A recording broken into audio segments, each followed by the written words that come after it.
আকাশ ছোঁয়া অধ্যত্বের অবসান। কোচবিহারের একদা দাপুটে তৃণমূল নেতা উদয়ন গুহর কপালে জুটল গণধোলায় আর ডিম পচা আলুর বৃষ্টি। কাল আদালত চত্বর থেকে বের হতেই চরম জনরোষের মুখে পড়লেন প্রাক্তন উত্তরবঙ্গ উন্নয়ন মন্ত্রী উদয়ন গুহ। পরিস্থিতি এতটাই বেগতিক হয়ে দাঁড়ায় যে খোদ পুলিশকে শেষ পর্যন্ত হেলমেট পরিয়ে ভিজে বিড়ালের মতো উদয়ন গুহকে প্রিজন ভ্যানে তুলতে হয়।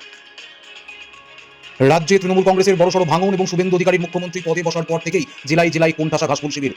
লোকসভা স্পিকার ওম বিড়লার ঘরে যখন 20 জন বাগী সাংসদের শুনানি চলছে, ঠিক তখনই বাংলার মাটিতে ধৃত তৃণমূল নেতাদের উপর আছড়ে পড়েছে পাবলিকের ক্ষোভ।